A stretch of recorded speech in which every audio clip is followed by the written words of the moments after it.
ইহুদিরা হইল মূসা আলাইহিস সালামের অনুসারী, খ্রিস্টানরা হইল কার অনুসারী? ঈসা আলাইহিস সালামের অনুসারী। আপনি অন্যান্য মনীষীদেরটা বাদ দেন, অন্যান্য ধর্ম বাদ দেন। আসমানি কিতাবের তাবিদাল আমরা ছাড়া আরো কয়টা বাটি আছে? ২ টা বাটি।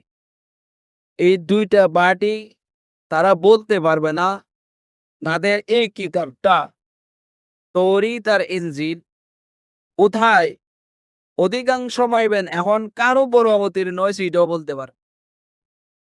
তারা যদি বলে হয়তো তাদের কোনো পরিণীতা আছে, তাদের নাম বলবে যে এই তৈরি মূসা আলাইহিস সালামের উপরে নাজিল হয়েছে, ঈসা আলাইহিস সালামের উপর নাজিল হয়েছে, এদের নামও বলতে পারবে।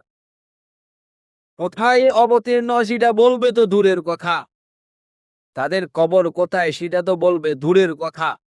এই কিতাব যেটা তারা মানে বলে এটা তো এমনি ওই অবস্থায় নাই যে অবস্থায় আল্লাহ অবতীর্ণ করছেন। এটাকে পরিবর্তন 90% 95% করে ফেলছে বললো এটা কি হবে না, কি হবে না, এটাকে পরিবর্তন তাদের মন মতে করে নিছে। তাদের মনকে কি করছে? তাদের মন মতে এটাকে সাজায় নিছে। ওই কিতাব তো নাই ক্ষুণ্ণ, তো যার উপর অবতীর্ণ সে তার নামও বলতে পারবে না, কোথায় অবতীর্ণ সেটাও বলতে পারবে না। আমার নবীজির মুজিজা ও অলৌকিক বর্ণনা হলো আল্লাহর রাসূল যেদিন ভূমিষ্ঠ হয়েছেন দুনিয়াতে, ওই দিক থেকে আল্লাহর রাসূল শারীরিকভাবে দুনিয়া থেকে যাওয়া পর্যন্ত আল্লাহর রাসূলের কোন কথা, আল্লাহর রাসূলের কোন কর্ম, রাসূলের কোন ইশারা, আল্লাহর রাসূলের কোন সম্মতি এমন নাই যা সংরক্ষিত না। সুবহানাল্লাহ। আর এই সংরক্ষিতটা অপ্রমাণিত না, প্রমাণিত দালিলিকভাবে, যেটাকে আরবিতে সনদ বলে, যেটাকে আরবিতে কি বলে? সনদ বলে। দালিলিকভাবে প্রত্যেকটা জিনিস আল্লাহ পাক রব্বুল আলামিন সংরক্ষণ করাইছেন মুহাম্মদুর রাসূলুল্লাহ সাল্লাল্লাহু আলাইহি ওয়াসাল্লাম। এটা বলার উদ্দেশ্য কি? এটা বলার উদ্দেশ্য হলো কোন নবী প্রেমী, কোন নবীর আশিক তার নবীকে যদি পরিপূর্ণভাবে জানতে চায়, সেটা তাললিকভাবে এবং একেবারে ভাবে কোন গলতি ছাড়া জানাটা সম্ভব। সুবহানাল্লাহ বলে। যাকে বললাম আপনি একজন উম্মত হিসাবে আপনাকে না জানা না যতটুকু প্রয়োজন, আপনার নবীকে আপনার জানা ততটুকু প্রয়োজন। এই প্রয়োজনীয়তাটাকে উপলব্ধি করে আপনি কতটুকু আল্লাহ রাসূলকে জানছি। আজকে 12ই রবিউল আউয়াল আসলে সিরাতুন নবী না সিরাতুন নবী বিরাট বিতর্ক। মিলাদ মানে আল্লাহ রসুলের জন্ম বৃত্তান্ত, সিরাত মানে আল্লাহ রসুলের জীবন বৃত্তান্ত। মিলাদ মানে জন্ম বৃত্তান্ত, সিরাত মানে জীবন বৃত্তান্ত। সিরাতের মধ্যে জন্ম বৃত্তান্ত আছে কিনা আপনি সিদ্ধান্ত নিবেন। এখন মতবিরোধের মধ্যে কেন যাবেন? আল্লাহ তো আপনাকে একটা সঠিক ব্রেন দিছে, বহুত বড় সম্পদ, বহুতর সম্পদ। বর্তমান জমানায়ও কোনো মানুষ যদি এখলাসের সাথে, খুলুসিয়তের সাথে, একনিষ্ঠতার সাথে সত্যকে উদ্ঘাটন করতে চায়, আল্লাহ পাক তাকে সাহায্য করবেন। সত্য তার সামনে উদ্ঘাটিত হবে, উন্মোচিত হবে, সত্য তার কাছে ধরা দিবেন। আল্লাহ ওয়াদা। এটা কার ওয়াদা? ওয়াল্লাযীনা জাহাদু ফীনা লানাহদিয়ান্নাহুম সুবুলানা। ওয়াল্লাযীনা যারা জাহাদু প্রাণান্তকরে চেষ্টা করে, চেষ্টাটা কি? শুরু পর্যন্ত দেওয়া নাকি কমসে কম 7 দাম মার্কে বিস্তার বলে না। যতটুকু তার যাওয়া লাগে সে ততটুকু যাবে। সাহাবায়ে কেরামের ইতিহাস আছে। একটা হাদিস জানার জন্য তাবিঈদের ইতিহাস আছে। ৫০০ মাইল, ১০০০ মাইল তারা অতিক্রম করছে। শুধু আল্লাহর রসুলের একটা সহিহ হাদিস অমুকের কাছে সংরক্ষিত আছে এটা জানার জন্য। আমি যে আমেরিকা যে টাকা উপায়, আমি সৌদি আরব যে টাকা উপায়, আমি মিডল ইস্ট যাই টাকা উপার্জনের জন্য। বলো অনেকে তো শিক্ষার জন্য যায়। ও শিক্ষার মধ্যেই থাকে টাকা। শিক্ষার মধ্যে থাকে কি? টাকা। তাহলে সাহাবায়ে কেরাম এখনো যদি কোন বান্দা প্রাণান্তকর চেষ্টা করে সঙ্গে সে মুৎখাদম করবে, এটা তার সামনে। আপনাকে বলতেছে কোনটা? সিরাম মিলাদ দিয়ে এত মারামারি কেন? এত বিতর্ক কেন? আপনাকে আপনি জিজ্ঞেস করেন না, সিরাতের মধ্যে কি মিলাদ নাই? মিলাদের মধ্যে তো সিরাত নাই। কোনটা সম্পূর্ণ আর কোনটা অসম্পূর্ণ বলেন আপনি? এটা বলার জন্য বিরাট বিশ্ববিদ্যালয় ডক্টরেট ডিগ্রি লাগবে না। ডক্টরেট ডিগ্রি লাগবে না। এটা সাধারণ মোটামুটি বুঝে একটা ছেলেকেও যদি বলেন এই জিনিসটার মধ্যে পরিপূর্ণ পাওয়া যায়, এটা ভালো না আর এটার মধ্যে অর্ধেক পাওয়া যায়, এটা ভালো, তো সেও বলবে আমি কোনটা নিব পরিপূর্ণতা আছে। ঠিকই ঠিকই বলবে কি বলবে না? এটার মধ্যে পড়ে রয়েছে। মিলাদ অবশ্যই এটা আলোচনার বিষয়। এটা আমাদের খুশি বিষয়। এটা আমাদের খুশি না। রসুল যখন আসছেন ওলামায়ে কেরাম লেখেন সারা পৃথিবী আনন্দিত হয়েছে। আসমান জমিন সমস্ত মখলুক আনন্দিত হয়েছে। আমি আপনি চিনি না রসুলকে, কিন্তু আল্লাহ পাক চিনাইবের শক্তি সবাইকে দিছে। মুদি না দেয় গাছ কেমন আইসা ছায়া দেয়? কি বলেন এটা সত্যি কে দিছে? আল্লাহ রসুলের মুজাদার মধ্যে আছে। আল্লাহ রসুল এরকম প্রাকৃতিক ডাকে সারা দিয়ে জরুর ও সারতে গেছে, গাছগুলা এসে ছায়া দিছে। কান থেকে ফিরে এসে কি করছে? ছায়া দিছে। মানুষের মতো হেঁটে চলে আসছে। তর পদার্থ। বিশ্বাস হয় আপনাদের? না অবিশ্বাস? তো এটা কে দিছে? ছিটছে কেমনে এটা? এই গাছে কেমনে ছিল? কেমনে ছিল? আল্লাহ চিনিয়েছে। কে চিনিয়েছে?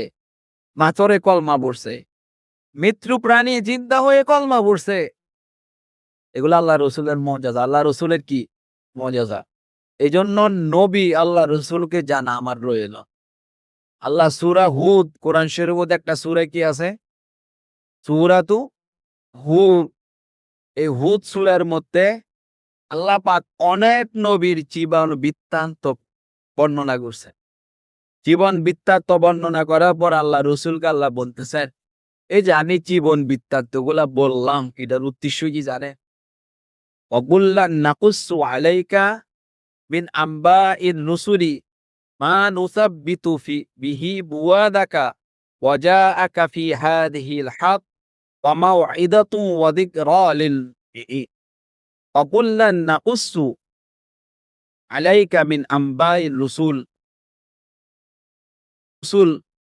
রসুলদের জীবনী, রসুলদের ঘটনা, রসুলদের সমস্ত ঘটনা বহুল জীবনটা নাকুসসু বর্ণনা করছি আলাইকা আপনাকে, কুল্লা সমস্ত নবীদের জীবন বৃত্তান্তটা আপনার কাছে আমি কেন বর্ণনা করছি জানেন হাবিব? আনুরাম্পিত বিয়া বিহি বুয়াদাকা। বুয়াদুন মানে আপনার অন্তর, আপনার কলব, আপনার দিলটা যাতে প্রশান্তি পায়, আপনি অন্তরটাকে যাতে মজবুত রাখতে পারেন আপনার কর্মের উপর।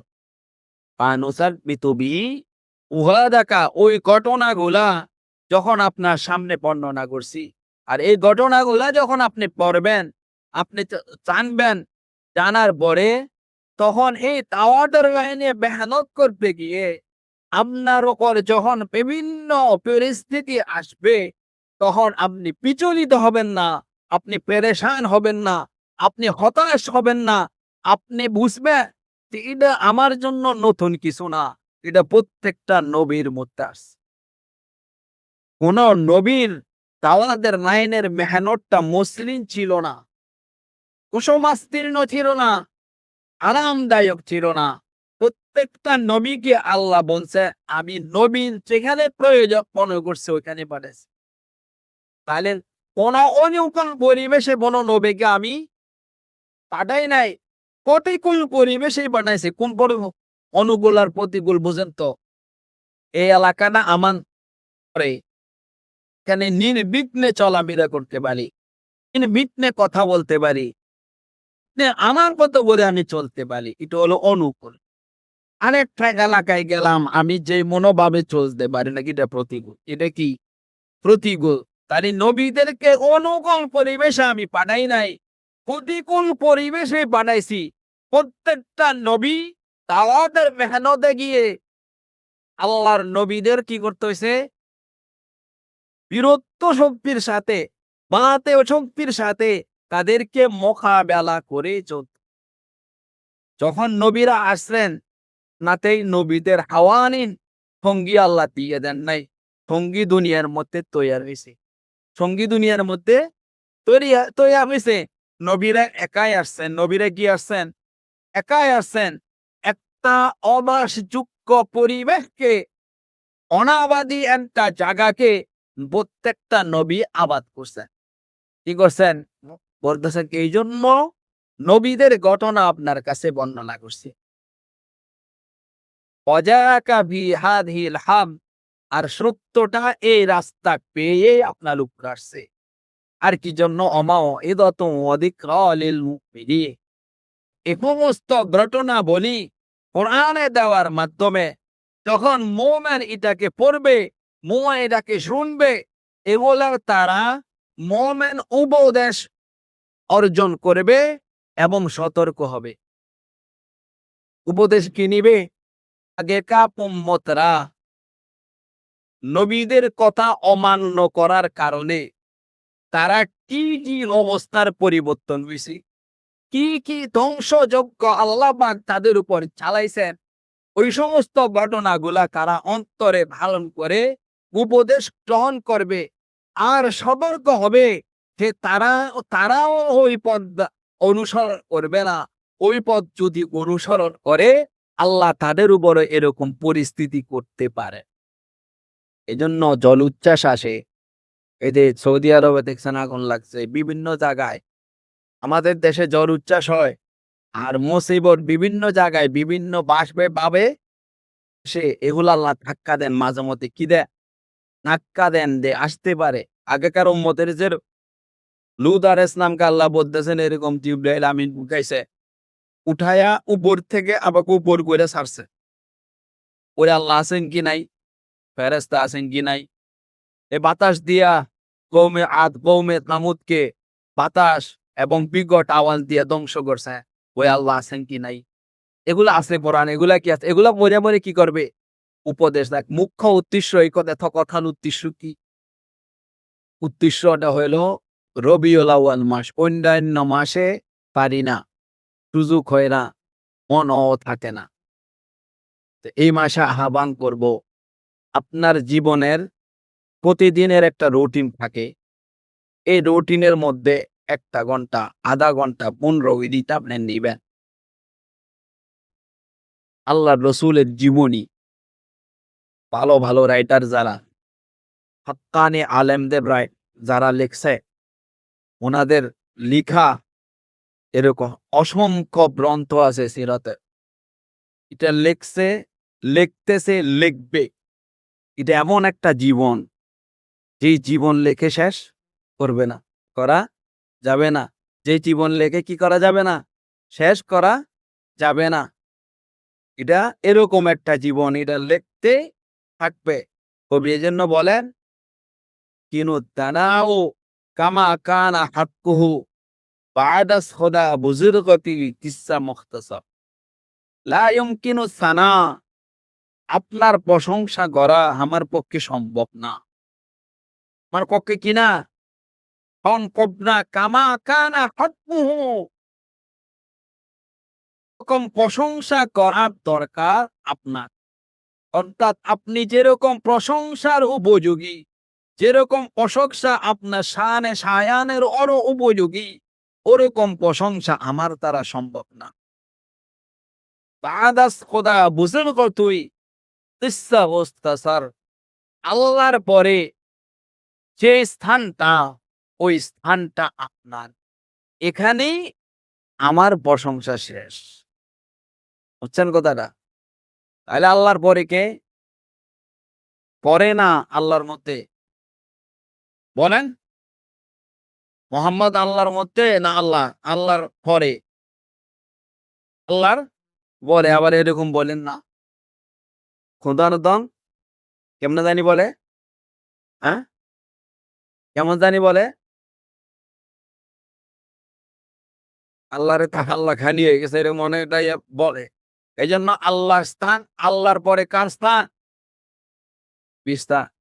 এই জন্য আমরা এই সপ্তাহে ভূমিকা স্বরূপ বললাম আল্লাহ রসুলের জীবনী জানার মুক্তটা। আমি যদি আল্লাহ রসুলের জীবনী জানি, তাহলে আমি জীবনটা চলা সহজ হবে, অন্যকে এই পথে টাকা কি হবে, সহজ হবে। এজন্য সময় নাই।